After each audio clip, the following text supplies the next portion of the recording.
saran ke negara, Pak. Tapi pemerintah harus tetap mempertimbangkan otonomi strategis kita sebagai suatu negara.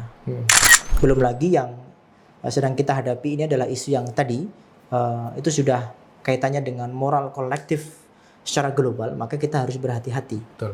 Ya, jangan sampai kemudian ya oke lah kalau memang kita memang tidak punya pilihan untuk masuk, tetapi ketika kita sudah berada di dalam, kan kita tidak boleh kehilangan otonomi strategis kita. Betul. Ya kan begitu. Setuju. Ya kan? Nah, masih ada opsi untuk keluar.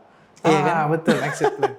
Ya masih ada opsi untuk keluar jika memang dirasa Tidak efektif. tidak efektif.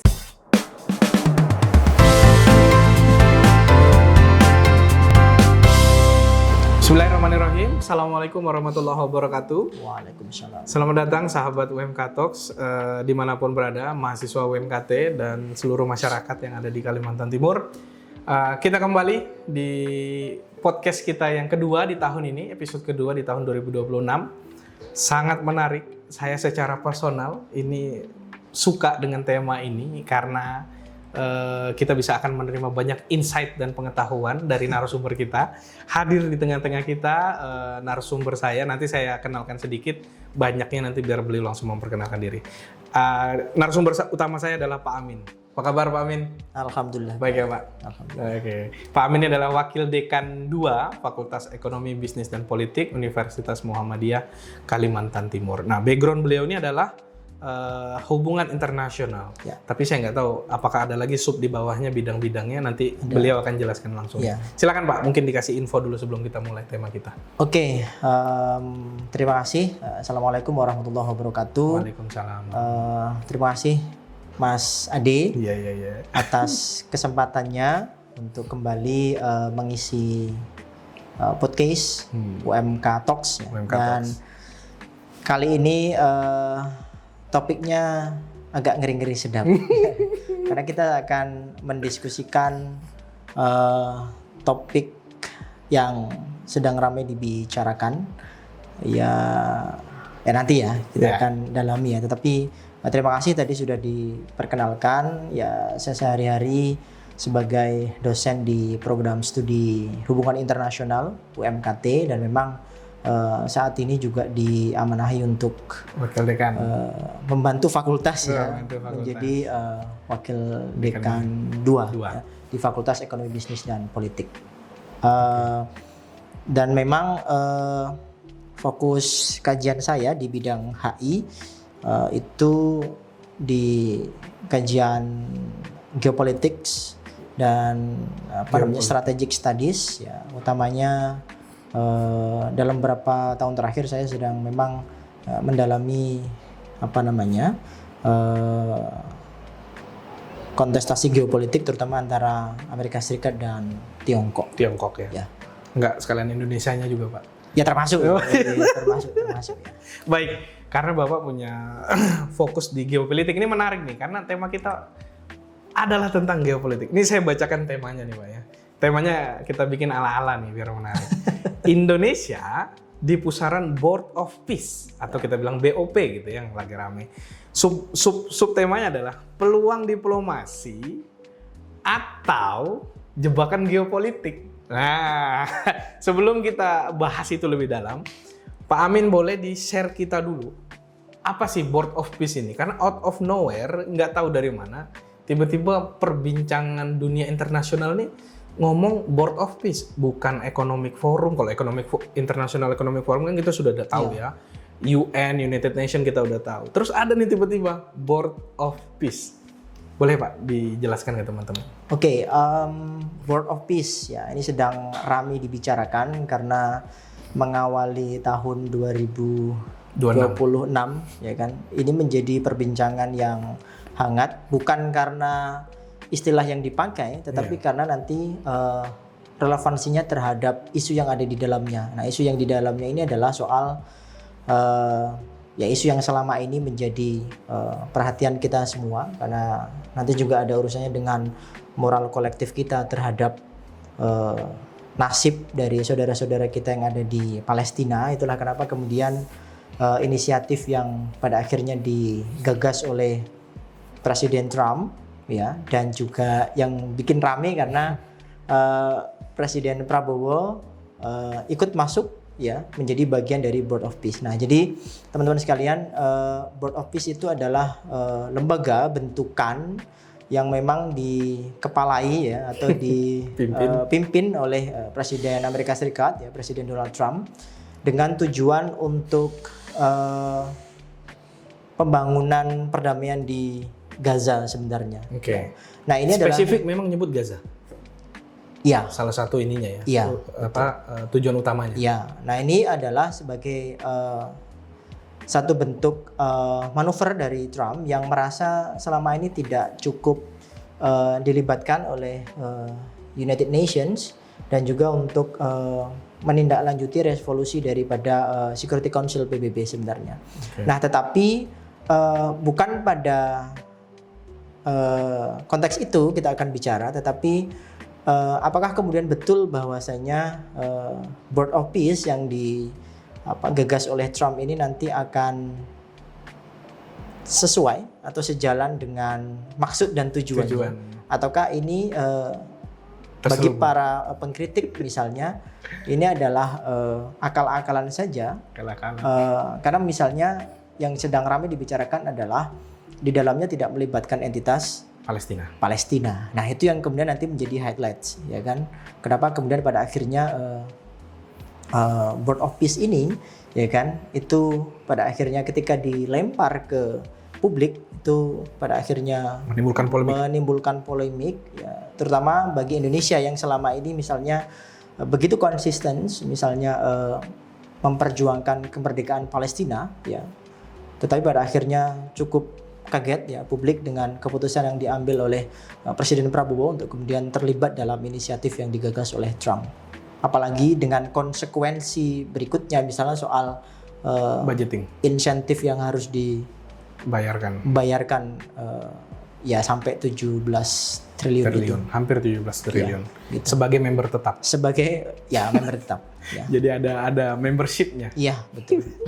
Terima kasih Pak Amin. Itu gambaran awal ya tentang Board of Peace. Jadi Board of Peace ini sebutannya adalah organisasi perdamaian gitu lah Pak ya. Iya. Yang ditujukan untuk memberikan perdamaian terhadap kondisi negara-negara yang ada di dunia saat ini. Namun sangat berbeda dengan diskusi publik yang ada di masyarakat. Pak Amin, saya kasih beberapa fakta-fakta awal lah, gitu ya. Pak Amin kasih komen. Yang pertama adalah ini dideklarasikan di Davos, betul ya? Gitu. Dibentuk oleh Donald Trump langsung, tanggal 22 Januari 2026. Masih belum 1 bulan, Pak. Yes. Belum 1 bulan. Dan diikuti sedikitnya 26 negara, termasuk negara Arab yang lebih utama. Banyak sekali negara-negara Islam itu join. Ini nanti ada pertanyaan menarik saya juga. Ini kayak bukan negara Islam ya, tapi Muslim countries. Muslim countries ya. Beda ya negara. Beda. Apa bedanya Pak negara Islam dengan Muslim countries? Kalau Muslim countries itu berarti negara yang mayoritasnya negara dengan populasi pemeluk agama Islam terbanyak. Tapi kalau Islamic countries berarti secara fundamental basis ideologinya adalah agama Islam. Oke. Nah, itu fakta pertama, Pak. Ya. Jadi buatan Trump baru 22 Januari kemarin gitu ya. Nah, fakta yang kedua ini menarik nih. Struktur organisasinya unik gitu ya. Trump itu sebagai ketua selamanya gitu ya. Ketua chairman lah bahasanya dia bilang kan. Chairman permanen gitu. Permanent chairman hanya diganti jika pass away, jika meninggal dunia. Kayak gitu. Sakit permanen atau mundur. Ya. Nah, ini menarik, Pak. Ini tidak normal seperti kondisi pengurusan yang ada ya. Kayak gitu. Apalagi ada kata-kata permanent chairman. Apa opini Bapak, pendapat Bapak tentang fakta-fakta ini? Ya, kita tahu bahwa sekembalinya Trump sebagai Presiden Amerika Serikat. Second term ya. Ya kan. Jadi kita istilahkan dengan Donald Trump 2.0 ya kan? Nah, kita melihat bahwa ada perbedaan yang begitu signifikan dari orientasi kebijakan luar negeri Amerika Serikat yang jauh lebih transaksional. Ya, dampak lebih transaksional. Ya, bahkan mungkin sebenarnya kalau kita perhatikan ketika Trump di periode pertamanya sebenarnya kan sudah menggunakan jargon yang memang sangat konservatif, ya kan? Misalnya Make America Great Again. Nah, saya kira itu menjadi hal yang cukup bisa difahami bagi misalnya para pemerhati kebijakan luar negeri Amerika Serikat, bahwa biasanya kalau Amerika Serikat itu berada di bawah presiden dari Partai Republicans, ya itu orientasi kebijakan luar negerinya pasti akan sangat konservatif. Nah, ditambah lagi misalnya, ya kita tidak bisa menafikan itu bahwa secara karakteristik ya Presiden Trump ini ya mungkin ada kemiripan sedikit ya dengan presiden kita gitu ya. Jadi memang tidak bisa kemudian kita sebut sebagai narcissism juga, tetapi memang secara intensi individual ya personalitasnya memang sangat kuat sekali. Nah itulah kenapa kemudian strong personality gitu Pak. Yes, ya itulah kenapa kemudian di era atau periode keduanya kita bisa melihat bahwa manuver daripada Presiden Trump itu banyak menimbulkan jauh lebih banyak polemik. Ya termasuk misalnya dengan mengevaluasi ya seluruh kemitraan atau aliansi yang dibangun oleh Amerika Serikat dengan beberapa negara-negara permanent alliance-nya, yang kemudian dimintain ya bahasa sederhananya setoran kontribusi ya, untuk kemudian mendapatkan perlindungan keamanan daripada Amerika Serikat. Nah, itu kan tidak terjadi di eranya atau tidak cukup di highlight di eranya Presiden Biden. Iya. Bahkan ya. Kanada pun direcokin. Ya. Nah itu yang terbaru kan. Padahal ya. Kanada tuh kurang sahabat apa itu Pak? Ya, yang terbaru adalah misalnya ya ini nanti yang mungkin seharusnya menjadi perhatian pengambil kebijakan kita ya. Sebelum misalnya rame Board of Peace ini diumumkan kan sudah diawali dengan penangkapan Presiden Venezuela. Betul. Ya, jadi presiden dari negara yang berdaulat kemudian dijemput dan kemudian diadili di Amerika Serikat. Nah, saya kira itu cukup, berarti kan itu ada pilihan yang cukup berani dan gila sih Pak. Iya. Ya. Mengambil kepala negara yang punya status quo jelas, negara yang merdeka. Betul. Gitu ya. Bisa bahkan ada yang bilang bahwa mungkin suatu saat tidak hanya Venezuela yang bisa ditangkap sama Amerika. Nah ini yang kemudian menjadi semacam perhatian utama, bahwa Trump itu melabeli dirinya sebagai norms broker, ya kan? Jadi ada istilahnya norms broker. Apa itu Pak? Jadi menabrak norma-norma yang selama ini pada akhirnya dihormati oleh komunitas internasional. Yang diikuti ya? Yang diikuti, ya. Nah, cukup berani. Ya. Setelah itu berinisiatif juga untuk melakukan invasi militer ke Iran. Dan yang terbaru juga akan mengambil alih Greenland. Dan itu juga menciptakan ketegangan di kawasan dan juga sebenarnya dengan negara-negara yang sebelumnya bermitra dengan Amerika Serikat. Jadi sebenarnya dia ini nggak ngerecokin orang di luar saja, bahkan alliance-nya pun digangguin gitu Pak ya? Betul. Nah itu yang kemudian kita bisa pahami secara sederhana bahwa Trump ini memang cukup berani.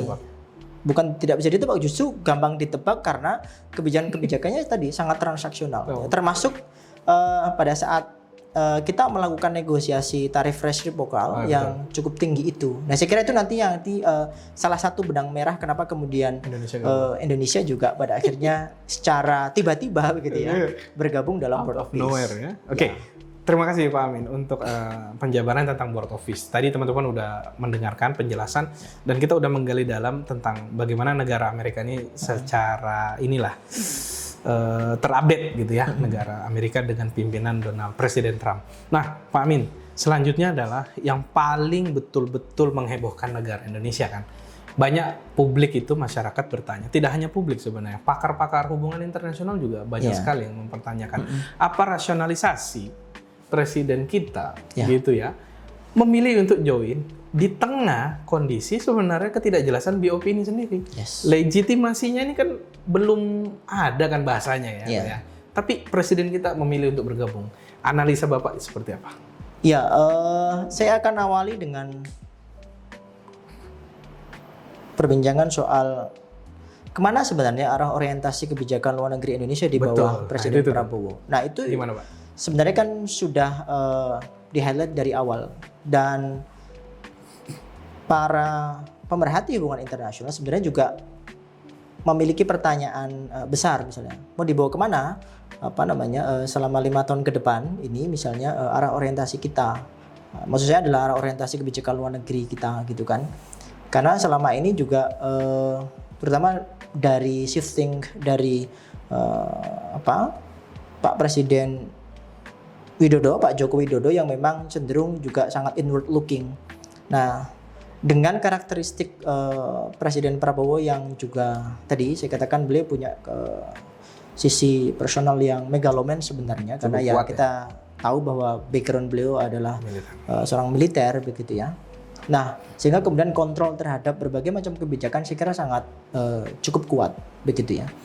Nah, pertanyaan berikutnya adalah apa rasionalitas Indonesia untuk bergabung ke dalam Board of Peace. Nah, saya perlu garis bawahi bahwa kita sekarang memang berada dalam dunia yang multiplex, ya, dunia dengan kompleksitas yang tinggi, negara dengan lingkungan strategis yang berubah dengan sangat cepat, termasuk yang tidak bisa kita hindari adalah konflik geopolitik di antara kekuatan-kekuatan besar.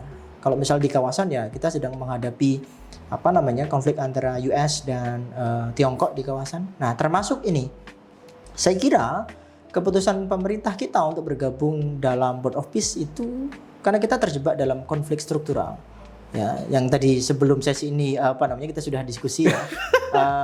Indonesia tidak punya ruang gerak atau tidak punya opsi banyak. Nah, opsi kita ketika dihadapkan pada inisiatif-inisiatif yang digagas oleh kekuatan-kekuatan besar, ya, termasuk Amerika Serikat. Nah, itulah kenapa kemudian pertimbangan secara short term goal-nya adalah ya kita masuk saja, karena memang bisa jadi bahwa ketika kita tidak terlibat dalam inisiatif itu ada pertimbangan-pertimbangan atau konsekuensi-konsekuensi secara geopolitik yang tidak ingin kita terima. Ya, termasuk misalnya adalah tekanan geopolitik yang memang datang daripada Amerika Serikat. Karena sebelumnya misalnya ketika kita bergabung dalam BRICS misalnya, ya kan, dan itu bisa kan jadi bahwa entitas non Amerikan kan? Iya, tapi kan tetap ada hubungannya dengan Amerika.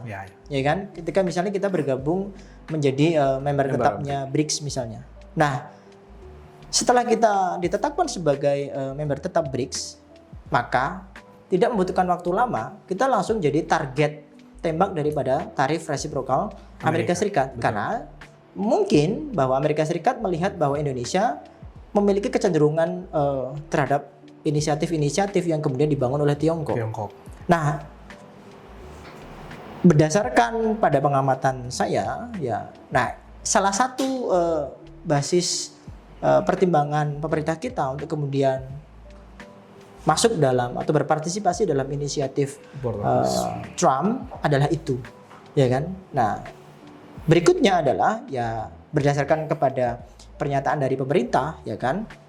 Klaimnya bahwa dengan bergabung dalam Board of Peace ini ya Indonesia sekira kan masuk dalam struktur inisiatif itu dan memiliki kesempatan untuk kemudian didengar dalam forum diplomatik tingkat global. Ya, sehingga rasionalitas yang digunakan adalah dengan bergabung dengan inisiatif ini, maka perjuangan yang selama ini kita secara konsisten lakukan untuk Palestina itu tidak sia-sia dan menemukan instrumen yang lebih praktis, ya kan. Nah itu nanti harus menjadi tantangan yang harus dijawab di belakang. Apakah kemudian betul bahwa terbukti apa enggak? Ya, terbukti apa enggak? Itu nanti perkara belakang, ya kan. Karena misalnya dengan sekarang setelah disorot oleh publik misalnya, karena di dalamnya juga tidak melibatkan entitas Palestina, maka ada pertimbangan untuk ya udah kalau begitu tidak perlulah misalnya menjadi permanen member, ya kan, ya cukup jadi anggota biasa-biasa saja. Belum lagi nanti dengan konsekuensi iuran yang cukup besar, ya kan. SWP. Setoran wajib peserta. Ya, setoran wajib peserta misalnya, kan. Ya. Nah, itulah yang bisa saya sampaikan di awal. Oke. Pak Amin, rasionalisasi tadi bagi saya bisa saya terima lah ya. Tapi kan di masyarakat ini kan Pak berpikirnya simpel. Iya. Bahwa Amerika ini adalah sekutunya Israel. Yes. Ya kan ya, sesimpel itu kan. Bukan hanya sekutu tapi penopang terbesar. Gitu. Israel tuh berani berGT-GT gitu ya, banyak gerakan tambahan itu kan karena backingan Amerika di belakangnya. Sudah konconya Israel, bahkan di Board of Peace tidak ada entitas Palestina. Ini masyarakat Pak, point of view masyarakat. Yes. Kok bisa Indonesia tuh join? Nah, Bapak ngelihat itu tuh gimana? Melihat perspektif POV-nya masyarakat. Iya, saya bisa sampaikan bahwa isu Palestina itu menjadi isu yang perlu diposisikan pada level yang berbeda, ya. Apabila kita sandingkan dengan isu-isu yang ada kaitannya dengan kebijakan luar negeri lainnya, ya. Karena tadi saya katakan sebelum sesi diskusi ini bahwa isu yang menyangkut Palestina itu sudah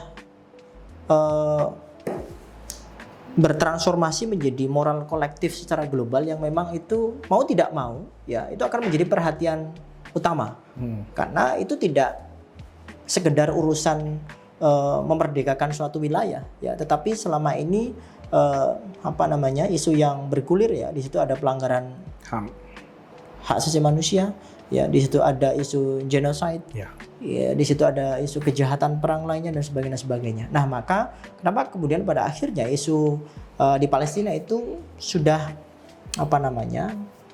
manifestasinya itu sudah menjadi semacam moral kolektif, ya. Nah, dan itu yang pada akhirnya menjadi pijakan bagi publik untuk menyoroti isu keterlibatan Indonesia dalam Board of Peace.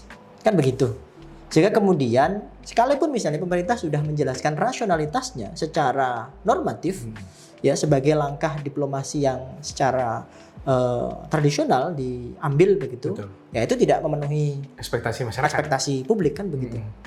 Nah, tapi kan salah nggak Pak kalau masyarakat marah?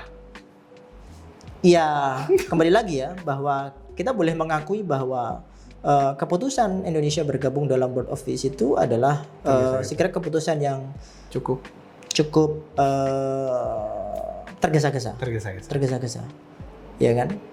Nah, tadi dengan tidak memperhatikan tadi konsekuensi bahwa publik, ya, menaruh perhatian yang begitu masif terhadap isu Palestina. Belum lagi misalnya, ya, ini sudah diketahui bersama bahwa di dalam Board of Peace misalnya tidak ada entitas Palestina yang seharusnya, ya kan, ditempatkan sebagai subjek, ya kan? Betul. Itu tidak dilibatkan. Sedangkan misalnya ada Israel ya misalnya, kan. Betul. Dan kemarin bahwa pernyataan dari Presiden Prabowo yang menyinggung bahwa, ya, kalau kita kita bisa mewujudkan keamanan Israel, maka kemerdekaan atau misalnya perdamaian bisa diwujudkan. Nah, itu menjadi sesuatu hal yang ya juga perlu dikritisi. Karena apa? Karena pada akhirnya mengesampingkan entitas Palestina sebagai subjek yang seharusnya menjadi basis perjuangan untuk menciptakan perdamaian itu. Nah, itu juga sebenarnya saya itu enggak paham, Pak. Maksudnya ketika Pak Prabowo bilang bahwa kita harus menjamin keselamatan dan keamanannya Israel, ya, itu saya itu nggak masuk di kepala saya. Itu maksudnya Pak Prabowo ini yang mana nih? Israel hubungannya dengan Palestina itu apa? Jadi saya itu secara untuk poin yang itu, Pak, ya. Saya sebagai penonton ketika dengar statementnya beliau itu, saya nggak ngerti sebenarnya, Pak. Maksud Pak Prabowo ini keamanan Israel itu yang gimana? Kalau dipahami secara letterlek, ya dia mau kayaknya ya Pak Prabowo jadi kayak pro Israel kan, ketimbang dengan pro Palestina. Ya. Tapi mungkin nih, mudahan salah. Mungkin maksudnya Pak Prabowo tetap konsisten pada dukungan ke Palestina kan gitu, Pak. Ya, saya kira konsistensi Indonesia terhadap Palestina tidak berubah. Hanya saja kita mungkin bisa reduksi itu sebagai kesalahan diksi bahasa diplomatik yang dipergunakan oleh Presiden Prabowo, ya. Tetapi secara esensial saya kira saya melihat bahwa dengan misalnya memposisikan kedua entitas yang sedang berkonflik ini pada situasi yang benar-benar aman untuk keduanya, artinya bahwa gencatan senjata itu betul-betul bisa dijamin dan rekonstruksi perdamaian itu bisa berjalan secara objektif. Betul. Bisa jadi itu adalah maksud dari pernyataan itu. Pak Prabowo, ya. Begitu, ya. Jadi masing-masing entitas yang pada akhirnya selama ini terlibat dalam konflik itu pada akhirnya bisa mendapatkan porsi keamanan yang sama-sama ideal. Oke. Ya, begitu. Terima kasih Pak Amin. Ya. Nah, ini Pak, di masyarakat kan terpecah dua ya. Gitu. Ada yang pro, ada yang kontra. Saya kasih beberapa statement, Bapak komentarin lah. Ya. Boleh dikasih. Nah, ini yang pro. Masyarakat yang merasa pro dengan pilihan Pak Prabowo masuk Board of Peace bilang bahwa ini kesempatan bersejarah, Ya. momen yang belum tentu terulang lagi. Ya, gitu. Teman-teman bilang bahwa Pak Prabowo tegaskan peluang nyata perdamaian Gaza dan siap berpartisipasi aktif. Pak Prabowo itu merasa kalau kita teriak-teriak di luar, itu nggak ada efeknya apa-apa. Tapi ini sekarang kita masuk ke dalam, kita bisa kasih input gitu ya, kita bisa kasih masukan real langsung gitu ya, secara legal gitu ya, sebagai member dan punya kesetaraan yang sama kan gitu kan ya, karena member kan, kayak gitu. Oke lah gitu. Tapi yang kontra nih Pak, tidak jauh lebih unik juga gitu ya. Mereka bilang bahwa ini membajak nama perdamaian. Ya. Trump dinilai menggunakan Board of Peace untuk kepentingan politik pribadi, gitu ya, dan saingi legitimasi PBB. Nah, menurut Pak Amin gimana? Iya, pernyataan itu tidak salah. Ya. Karena bisa jadi bahwa langkah yang diambil oleh pemerintah kita itu bisa menjadi semacam langkah yang momentual. Betul. Tetapi yang perlu digarisbawahi bahwasanya adalah Indonesia sebenarnya tidak pernah ya kan mengambil inisiatif untuk perdamaian dunia. Selalu ada Pak ya? Selalu. Karena citra kita sebenarnya sebagai bridge builder itu tidak pernah hilang. Jadi sebenarnya ini bukan langkah pertama kali Indonesia masuk dalam inisiatif-inisiatif perdamaian.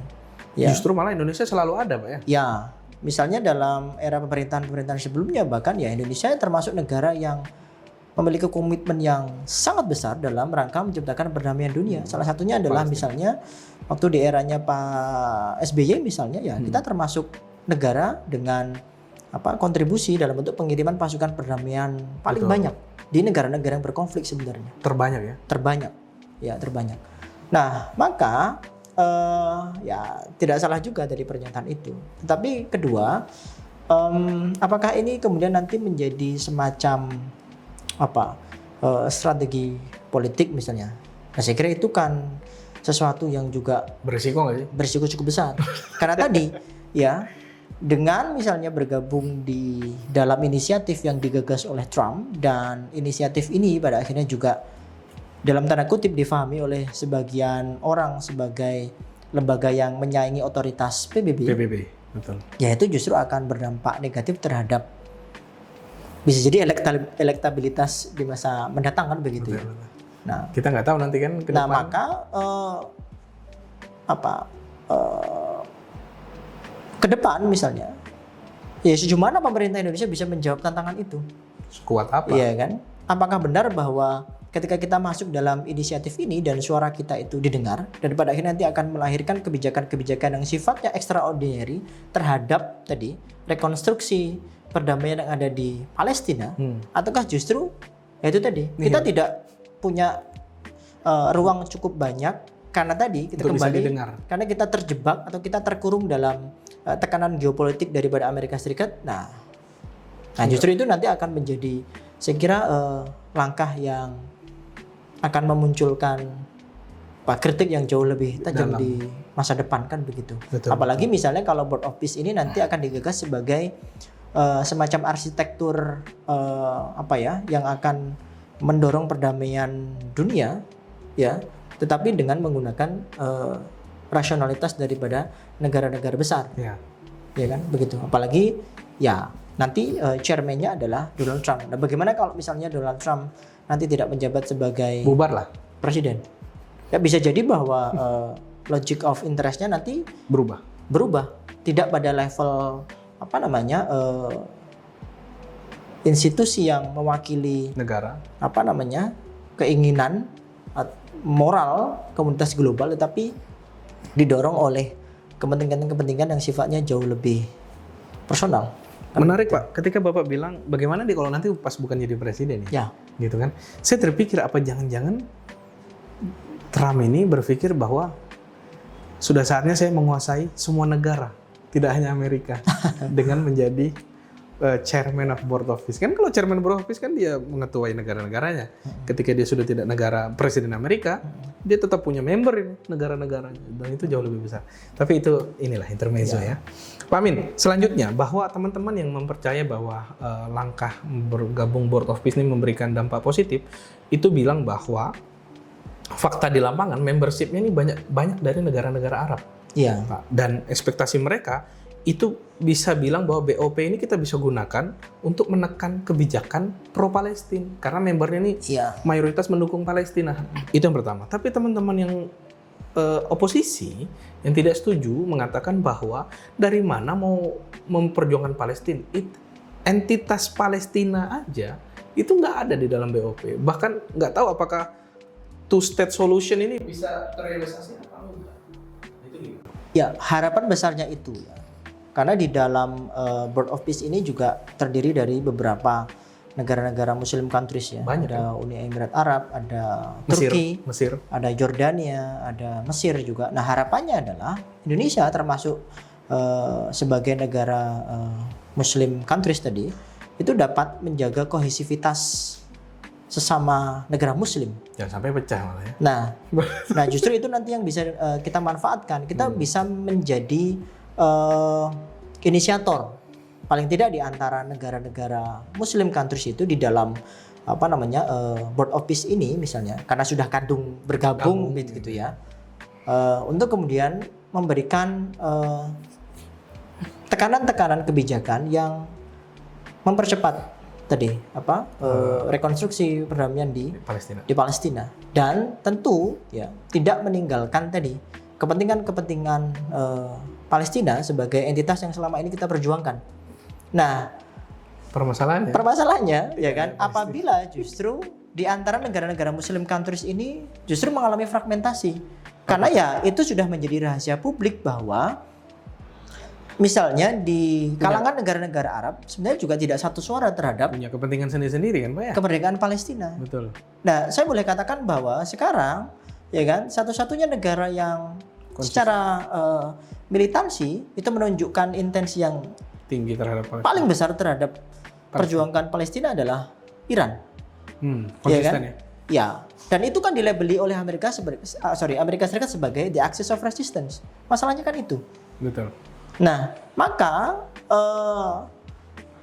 tantangan berikutnya di kalangan negara-negara Muslim countries adalah itu apakah misalnya ketika bergabung bersama-sama di dalam inisiatif ini mereka juga bisa tadi bermanuver secara geopolitik terutama memperkuat kohesivitas ya dan kemudian bisa mendorong kebijakan-kebijakan yang pro terhadap Palestina atau nanti malah jadi kayak buih di lautan banyak tapi nggak satu gitu. Nah itu nanti yang justru akan menjadi semacam anti klimaksnya ya kan kalau memang itu tidak bisa direalisasikan kan begitu. Betul. Ya termasuk Indonesia. Kalau memang justru melalui inisiatif ini Indonesia pada akhirnya juga malah pasif dan pada akhirnya tidak dapat mendorong ya kan inisiatif-inisiatif yang pro terhadap kepentingan Palestina sebagai entitas yang diperjuangkan, ya saya kira keputusan ini akan menjadi keputusan yang sangat tidak tepat. Ya, dan tentu saja tadi ya kita tidak perlu terburu-buru kemudian pada akhirnya menjadi permanen member. Ya cukup jadi anggota biasa saja dengan opsi keluar kan begitu. Tapi kan berarti 3 tahun doang, Pak. Ya tidak masalah. Nah, selama periode itu kan kita bisa mengevaluasi bagaimana kemudian pada akhirnya kinerja daripada inisiatif yang diketuai oleh Trump ini kan gitu. Baik, Pak. Terima kasih. Pak Amin, sebelum kita bahas Trump lagi nih, yang paling heboh di Indonesia itu sebenarnya bukan masalah hanya kita masuk BOP kayak gitu, tapi fakta bahwa ada SWP-nya, Pak. Setoran wajib peserta sejumlah $1 miliar. $1 miliar ya? Kalau nggak salah. Itu kalau dihitung di rupiah, kalau dengan kurs yang sekarang ya 16.700, maka hitungannya adalah 16,7 triliun rupiah. Nah, orang ini kan bilang, Pak, 16,7 triliun ini kalau beli nasi goreng, Pak. Itu bisa penuh satu kaltim gitu loh. Dipakai untuk masuk daftar untuk jadi permanen member di BOP. Yang ternyata ketika saya baca referensi gitu ya, di DPR pun belum pernah masuk di perencanaan barang ini. Iya kan? Kayak gitu. Nah, Bapak melihat ini gimana? Iya, itu adalah iuran ini. nominal yang sangat fantastis dan seyogyanya pemerintah tidak Buru-buru ya. buru-buru Hati-hati banget ya. mengeluarkan dana sebesar itu. Pertama ya lagi-lagi karena sebagai negara dengan kapasitas ekonomi yang masih relatif Naik turun. ya fluktuatif ya, Iya. tidak cukup bagus misalnya, ya nominal 16,7 triliun itu ya betul-betul harus sangat dipertimbangkan untuk kemudian dikeluarkan, ya kan? Nah, belum lagi misalnya ya, sekira kita tahu bersama bahwa pemerintahan Prabowo punya kebijakan-kebijakan populis di level domestik yang juga masih menghadapi tantangan. Let's say, sebut saja MBG. MBG, ya kan? MBG yang sekarang memuncaki Anggaran. ya klasmen sebagai yang paling besar menguras APBN kita. APBN gitu, betul. Ya kan? Belum lagi misalnya di akhir tahun ya kemarin kita sedang menghadapi bencana di Sumatera dan saya kira proses recovery juga pasti akan membutuhkan anggaran yang sangat besar. Nah, ini yang jadi polemik, Pak. Karena masyarakat tuh akan bilang bahwa ketimbang kita kasih 16,7 triliun rupiah ke Donald Trump untuk sesuatu hal yang kita belum tahu nih barangnya apa, mending kasih ke Aceh sama Sumatera. Nah, itu kan sangat membantu sekali. ya. Nah, itu pertimbangan di level domestik ya. Kemudian saya kira pemerintah juga perlu mempertimbangkan bahwa ya selama ini yang pada akhirnya menghancurkan Palestina ya, saya sering mengatakan bahwa ya yang merobohkan sekolah-sekolah di Palestina, Rumah sakit kita sendiri, Pak, iya kan, dibom juga. yang membombardir rumah sakit ya, yang pada akhirnya mohon maaf misalnya membunuh anak-anak dan perempuan adalah Israel. Lalu kenapa kita yang harus menanggung anggaran untuk merekonstruksi itu? Kenapa kita kemudian misalnya inisiatif itu tidak mendorong bahwa ya Israel yang harusnya mengeluarkan alokasi anggaran yang paling besar gitu kan? Kenapa harus dibebankan kepada negara-negara yang selama ini justru malah menunjukkan simpati terhadap Palestina? Ya kan? Itu juga. Nah, itu menjadi PR. Ya bukan PR lagi, tapi yang harus ditegaskan. Bukan. Iya, maksudnya pemerintah harus bisa menjawab Iya itu dong. kan, gitu kan, Pak? Iya dong. Gitu. Kantor komunikasi juga harus bisa menjelaskan ini semua, karena ini bukan barang yang nggak kelihatan. Ini sudah terbukti secara historis panjang sekali dan common knowledge gitu, semua orang tahu kan, gitu ya. Seperti itu. Ada lagi yang Bapak mau komentarin tentang 16,7 triliun ini? Iya, itu tadi. Ya janganlah segitu ya kan. Iya kan? Oh, kalau Bapak malah bilang jangan sampai bayar lah segitu ya. Iya dong. Nego dong. Ya kalaupun karena kan misalnya terlanjur ada bayar. ya karena kan sudah terlanjur jadi member ya kan. Ya, kalaupun bayar ya disesuaikan dengan kapasitas kita. Ya, dan tadi saya berkeyakinan bahwa yang menciptakan kerusakan yang masif itu adalah Israel. Lalu kenapa kita yang harus terbebani memikul tanggung jawab itu? Itu saya kira tidak rasional gitu loh. Gitu. Jadi enak saja ya kamu yang rusakin, aku yang bayar. Terus kita yang suruh bayar. Patungan ya kan, gede pula kan. Gede pula. Nah gitu loh. Tapi Bapak yakin ini kalau kita bayar 16,7 nih dampak polemik ke domestik kita? Loh iya dong, itu akan menciptakan turbulensi keuangan kita, ya kan? Bahkan mungkin ketidakstabilan politik. Nah, iya, dan saya kira ya pemerintah harus memiliki kalkulasi yang cukup matang karena tadi kebijakan-kebijakan di level domestik juga harus sukses toh, ada tuntutan itu. Jadi ini semacam dilema gitu loh. Kalau memang kita mau membayar full sebesar itu ya gimana dengan proyek di level domestik? Berarti kan ada kemungkinan tidak tercover. Kalau tidak tercover berarti ya tidak bisa diklaim sukses 100%. Betul. Kalau tidak sukses ya konsekuensinya nanti terhadap stabilitas politik. Nah, kan gitu. Dan elektabilitas. Iya dong. Itu sudah jadi rahasia umum ya kan. Terima kasih Pak Amin. Pak Amin, waktu kita ini nggak banyak. Ya. Sebenarnya saya mau diskusi banyak. Atau mungkin di luar ini kita bisa diskusi lebih panjang gitu. Tapi yang paling menarik dan yang paling fenomenal yang tidak pernah terjadi di dunia internasional, sepengetahuan saya Pak ya, adalah keputusan Board of Peace ini sifatnya tunggal, absolut di chairman-nya. Ya kan? Bahkan sebanyak apapun, sesepakat apapun member di bawah, kalau Trump tidak setuju, itu batal. Pak, tidak pernah dalam pengetahuan saya, kalau saya pribadi ini kan terkesan kekanak-kanakan banget ya. Dan terkesan kayaknya nggak mungkin lah ada ada keputusan internasional dengan banyaknya orang pintar di luar sana untuk ambil keputusan ini. Tapi terjadi, Pak. Bapak melihatnya gimana? Ya, itu bisa kita pahami secara sederhana ya, karena ya kita kembalikan lagi terhadap tadi logic of interest dari seorang Donald Trump, ya kan? Bahkan keputusan Amerika Serikat ya di bawah Trump ya baru-baru saja juga keluar dari 66 perjanjian dan konvensi, itu juga menjadi sesuatu hal yang ya cukup mencengangkan kan begitu. Ya kan, itu artinya berarti bahwa kalau di HI itu ada namanya the agenda of the great power politic, Mearsheimer, ya itu tulisannya Mearsheimer yang bilang bahwa ya negara superpower itu punya kecenderungan untuk itu melakukan itu gitu. Ya termasuk misalnya sebagai norms broker gitu. Karena memang dalam perspektif realis terutama ya kan, maka moralitas itu tidak menjadi pertimbangan. Bahkan dalam politik realis misalnya ya, kalau kemudian kebijakan itu melibatkan aspek-aspek moral, ya itu kan dibaca sebagai sesuatu hal yang tidak menguntungkan untuk kepentingan nasional, apalagi kepentingan yang sifatnya sangat strategis kan begitu. Oke. Itu menarik tuh, Pak ya. Gitu. Sangat. Ya nanti bisa diperdalam teman-teman HI ya untuk diskusi-diskusi ini. Pak Amin, terakhir Pak, sebelum kita menutup podcast kita tentang Board of Peace ini ya, saya rasa ini sangat bermanfaat buat teman-teman sekalian. Namun saya mau spesifik Pak Amin menyampaikan dengan segala dinamika Board of Peace ini, pesan apa Bapak ke mahasiswa hubungan internasional UMKT, ke mahasiswa-mahasiswa Pak Amin tentang fenomena ini?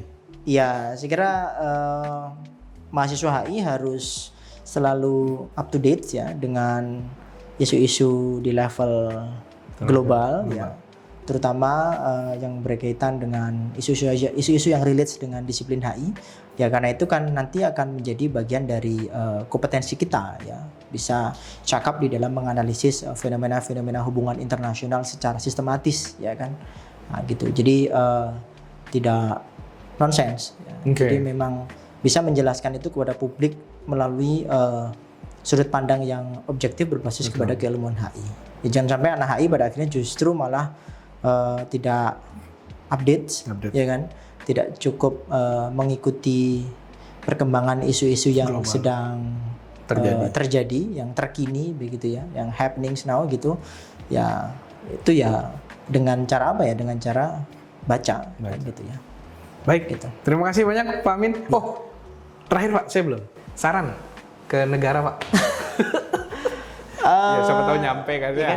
Ya bukan kapasitas sebenarnya untuk memberikan ini aja saran aja. Ya, saya kira karena kita sudah kadung masuk ya dalam konteks Board of Peace ya. Tapi pemerintah harus tetap memang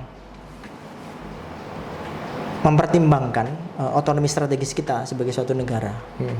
Belum lagi yang sedang kita hadapi ini adalah isu yang tadi itu sudah kaitannya dengan moral kolektif secara global, maka kita harus berhati-hati. Betul. Ya, jangan sampai kemudian ya oke lah kalau memang kita memang tidak punya pilihan untuk masuk, tetapi ketika kita sudah berada di dalam, kan kita tidak boleh kehilangan otonomi strategis kita. Betul. Ya kan begitu. Setuju. Ya kan. Nah, untuk itu ya pemerintah harus betul cermat dan berhati-hati, saya kira ya, berhati-hati. Jangan sampai kemudian nanti kita justru malah terbawa dalam inisiatif-inisiatif yang memang sangat US sentris dan pada akhirnya tadi kehilangan otonomi strategis kita. Ya, ingat bahwa landasan daripada politik luar negeri kita adalah bebas aktif. Ya, jangan sampai kemudian itu tidak relevan lagi. Ya, dengan apa? Dengan kita kehilangan otonomi strategis. Nah, karena kita membawa beban moral, kita membawa tanggung jawab moral ya dari para pendahulu kita, ya kan? Ya, untuk kemudian pada akhirnya ya dalam naskah pembukaan undang-undang, ya kan? Jadi pri kemanusiaan dan pri keadilan itu menjadi sesuatu hal yang penting untuk kemudian direalisasikan sebagai bangsa yang berdaulat kan begitu. Nah, saya kira itu, dan sesuai dengan perkembangan terbaru kan masih ada opsi untuk keluar. Iya kan? Betul, exit plan. Ya, masih ada opsi untuk keluar jika memang dirasa tidak efektif dan justru tadi ada konsekuensi beban terhadap APBN. Kemudian nanti tidak cukup memberikan ruang bagi kita untuk menyuarakan Kebebasan ya kan, Palestina. hal-hal yang berkaitan dengan kemerdekaan Palestina. Nah, maka kita harus ambil sikap untuk bisa jadi exit plan itu menjadi suatu hal keluar yang dari member Board of Peace. iya. Baik. Harapannya begitu. Ya. Ya, seperti itulah ya. Kita tunggu saja Ya. nanti update terkait Board of Peace ini. Jadi kalau teman-teman di luar sana masyarakat, Bapak Ibu, orang tua wali murid, kalau mau bertanya, kalau kuliah hubungan internasional di UMKT itu belajarnya apa sih? Ya ini dah nih yang kita diskusikan ini. Ya. Dan Pak Amin ini salah satu dosen pengajar di sana dan saya cukup suka gaya Pak Amin ini kalau menyampaikan karena sangat detail dan khas gitu ya. Pak Amin sekali lagi terima kasih terima banyak. kasih atas Nanti kita kesempatannya. kalau ada fenomena internasional Ya. lagi kita undang Siap. lagi lah ya. Oke. Kayak gitu. Baik teman-teman sekalian, terima kasih banyak. Itulah episode kedua kita pada siang hari ini dengan tema Indonesia di pusaran Board of Peace. Peluang diplomasikah atau jebakan geopolitik? Kita ketemu lagi di episode selanjutnya. Nun wal qalam ya misturun fastabikul khairat. Assalamualaikum warahmatullahi wabarakatuh. Waalaikumsalam warahmatullahi wabarakatuh.